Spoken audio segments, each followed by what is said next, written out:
Aujourd'hui, c'est avec un grand plaisir, je le dis toujours, mais là, en plus, c'est une nouvelle saison à l'Espace Beau-Site en compagnie de Pierre-François, un artiste mis à l'honneur, on va dire, pour l'ouverture de la saison.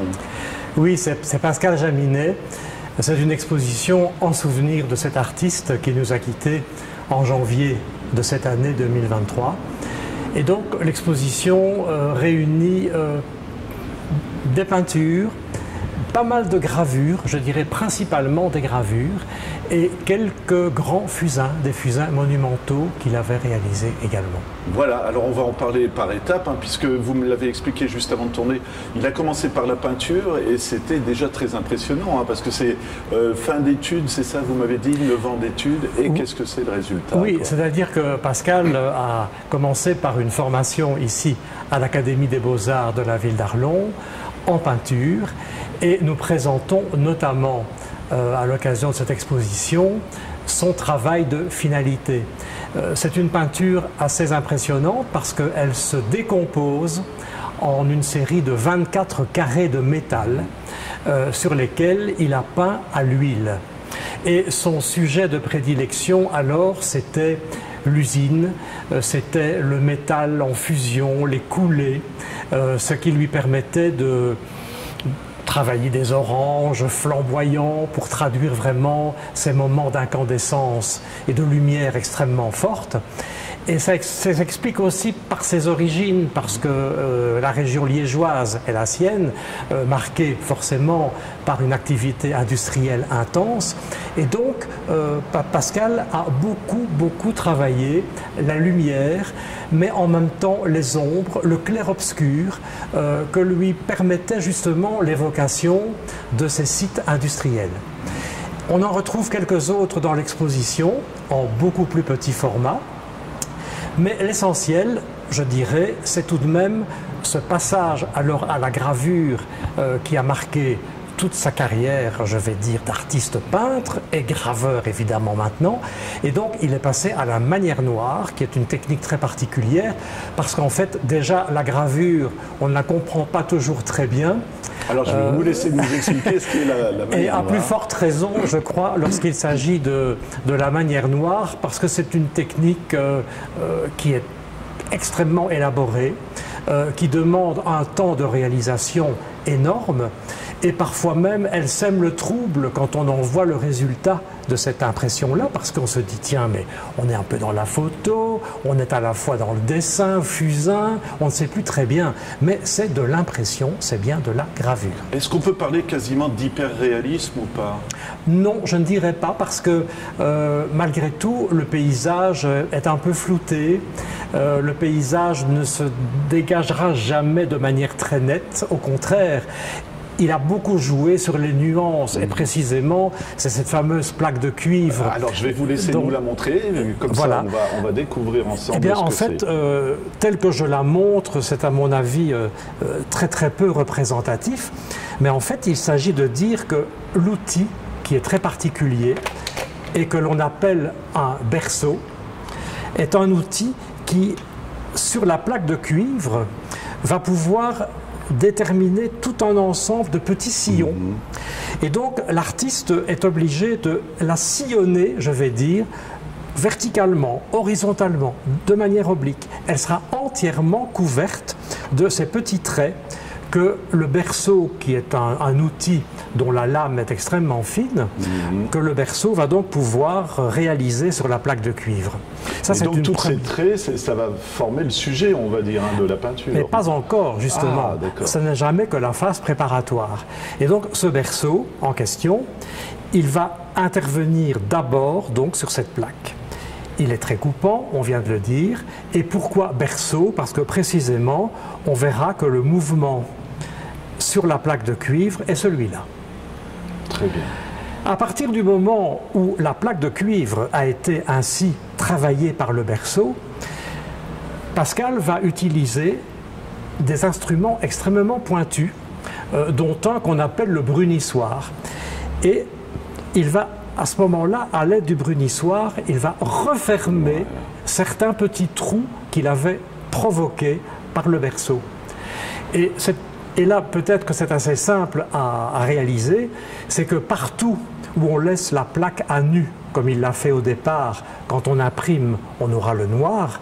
Mais si on rebouche les petits trous et que l'encre ne passe plus à ces endroits-là, on aura le blanc. Voilà. Bon. Alors que l'on rebouche plus ou moins, et à ce moment-là, on obtient une variété de valeurs de gris, de nuances de gris absolument exceptionnelles. Et c'est donc le résultat de cette impression tout en nuances, qui rejoint un peu d'ailleurs le travail pictural du début, oui. Parce que le clair-obscur, les rapports d'ombre et de lumière, ces noirs très profonds, vont évidemment être particulièrement privilégiés lorsqu'il s'agit de travailler un sous-bois, de voir la lumière qui filtre à travers les branches, une clairière qui tout d'un coup donne un coup de lumière. Donc évidemment, là, Pascal, il avait quitté le domaine industriel, il ne pensait plus vraiment à traduire cela parce que là, il avait trouvé dans la nature des respirations, des nuances de ton extraordinaires. Donc là, la nature était devenue omniprésente dans ses compositions. Mais on peut aussi y voir un lien. Moi, je me dis, avec les hauts fourneaux qui se lancent vers le ciel et des choses comme ça, on peut y retrouver les arbres aussi. Il y a peut-être des formes qui rappellent, qui font écho entre toutes ces créations. Puis, oui, il y a ça aussi, mais en même temps, il faut dire aussi qu'il avait choisi le métal pour faire le lien, évidemment. Ouais. Et en même temps, le métal permettait déjà des reflets, permettait des brillances. Alors la manière noire donne des résultats très mat, mais en même temps, il a joué déjà aussi sur des transparences et sur des reflets, parce que notamment des étangs, des mares étaient propices à ce genre de travail. Donc ça l'inspirait vraiment beaucoup. Je reviens un petit peu à la peinture, parce que peinture sur métal, on s'attend justement à une luminescence spéciale, j'imagine, une luminosité ou quelque chose. Mais on le voit bien, je pense, ici dans l'exposition, parce qu'en venant avec des éclairages sur ces oranges flamboyants, on a cette luminosité accrue justement par le métal en soi, qui donne justement le reflet, qui donne la brillance. Oui, et ça éclate un peu de lumière. Voilà. Et ça fait aussi écho à l'histoire du bassin de Longwy. Voilà, on peut faire un lien assez fou. Ah oui, mais d'ailleurs... C'est passionnant, hein, parce que dans les créations, il y a même Belleval ou des choses comme ça. Absolument. Et d'ailleurs, dans maintenant les grands fusains, puisque nous n'avons pas encore parlé des fusains, les grands fusains monumentaux, eux, ou bien ils évoquent la nature en tant que telle, ou bien il parle des friches, précisément. Voilà. Et donc, le tout grand fusain que nous avions présenté en 2021 à l'occasion de l'exposition Univers singulier, ce grand fusain évoque justement une friche envahie par la nature depuis lors, parce qu'elle a été, ce site est abandonné, la nature y a repris ses droits, mais on y voit encore les structures, on y voit encore l'architecture de base en béton que Pascal a donc traduite dans le travail qu'il a mené. Et c'est aussi s'approprier l'espace. Je pense que c'était une visite de l'artiste ici qui s'est dit, moi j'ai une idée pour cet endroit de ta galerie. Oui, c'est passionnant, je trouve. Absolument, mais c'était déjà une première idée. Ouais. Donc il avait réalisé un fusain une première fois pour cet espace. Et cette fois, il était venu me voir en me proposant d'en réaliser un second. Et tout en veillant également à habiter le sol. Donc il a travaillé au fusain tout le sol en jouant précisément sur des éclats de lumière comme s'il y avait à un moment donné une source lumineuse qui venait éclairer comme ça. Il y a des mares de lumière au sol et c'est également un fusain qu'il avait réalisé. Alors, je me suis trompé tout à l'heure parce que je parlais d'hyperréalisme. Si je parle de trompe-l'œil, est-ce que je me trompe également? Pas vraiment. J'ai entendu le terme trompe-l'œil au vernissage et certains aussi se disent mais on entrerait bien dedans. Exactement. De loin, on est peut-être sur un seul plan et à force de s'approcher de ce fusain, on en voit la troisième dimension et on est presque amené à entrer dedans. Voilà. Alors, on parlait de friche, promenade dans la nature aussi, on va dire. Oui, bien sûr. Le fusain qui est là derrière moi, c'est l'orée du bois. Un autre fusain monumental, c'est promenade à travers la forêt. Et c'est très serein, c'est très reposant. énormément de travail pour l'artiste, hein. J'imagine que ce soit sur le métal ou là, le fusain, on n'imagine pas les heures qui ont dû être passées. Ah, mais absolument, mais c'est aussi vrai pour la réalisation des gravures que pour la réalisation des fusains. C'est cette patience, c'est cette longueur de temps, c'est cette méticulosité, parce que ce que je ne disais pas tout à l'heure, c'est que tout ce travail du berceau et ensuite du brunissoir, surtout, est mené à la loupe. Donc il travaillait par petites séquences pour reconstruire peu à peu le paysage qu'il souhaitait imprimer par la suite. Et on parle aussi d'une question d'émotion parce que l'artiste visiblement projette tout l'amour qu'il a pour cette région et avec la nature ou le passé industriel.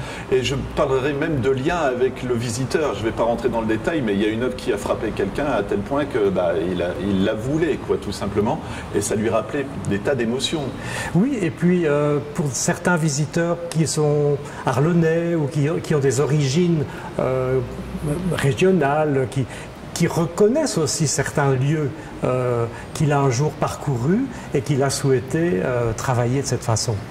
Pas une question piège, mais noir et blanc, pour quelle raison on aurait pu imaginer de la couleur?